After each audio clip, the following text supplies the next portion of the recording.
chronic obstructive pulmonary disease, chronic psychological disorders, increased divorce rates, increased suicides, local industries shutting down, causing local businesses to shut down, increasing unemployment rates, and massive amounts of wildlife dying off. What could possibly cause this to a town or a community? An oil spill.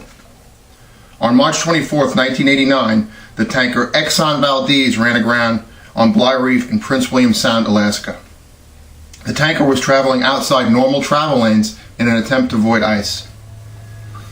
Within 6 hours of the accident, the tanker spilled more than 10 million gallons of oil into the ocean. The oil would eventually impact over 1,100 miles of coastline in Alaska. The cleanup began in April 1989 and stopped in 1991. The effects on the environment were devastating. It caused hypothermia in birds by taking away the waterproofing qualities of their feathers. It also caused hypothermia in seals by taking away the waterproofing and insulating properties of their fur. It caused both types of animals to drown due to the increased weight of the oil. The damage caused to fish and fish eggs was felt for years after the spill, but not within the first couple of years of the spill. In early 1989, Lyndon O'Toole and her husband Kevin were in the market for a salmon signing permit, or in other words, a permit to catch fish by way of nets. The permit cost $300,000. Despite the spill, 1999 was a banner year for salmon, but the oil destroyed the spawning grounds, and the effect was seen a few years later. 68 million pounds of fish were caught in 1991, 17 million in 1992, and 9 million in 1993, a decline of 86%. The O'Tooles were financially ruined, and Kevin went back to being a deckhand. Recently, Kevin bought back into the business and is hanging on by a thread 20 years after the incident. The incident took the livelihood out of a whole town. Today, 21 years later, there is still oil along the coast of Alaska. The photos in the PowerPoint I have put together all have been taken within the last couple of years. The Valdez disaster took place in 1989 and the oil is still there.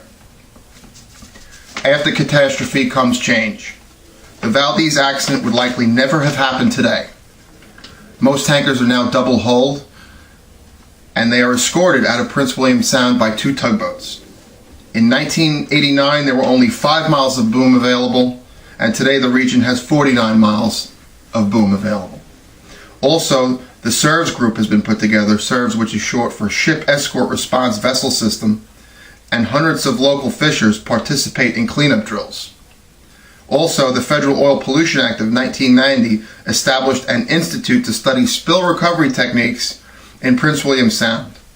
All these are fantastic efforts made by the government and by ordinary citizens.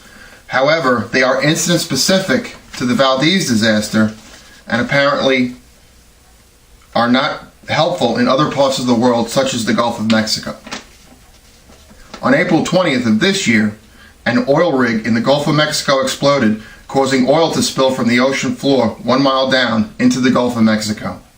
The amount of oil spilling into the Gulf is at the rate of 1 Exxon Valdez every 8 to 10 days. To date, the magnitude of oil spilled into the Gulf is 6 times greater than the Exxon Valdez disaster and is still spilling.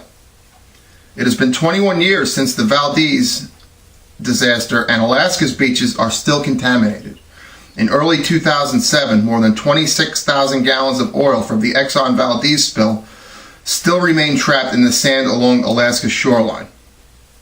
Scientists involved in the study determined that this residual oil was declining at a rate of less than 4% annually. Where does this leave Texas, Louisiana, Alabama, and Florida?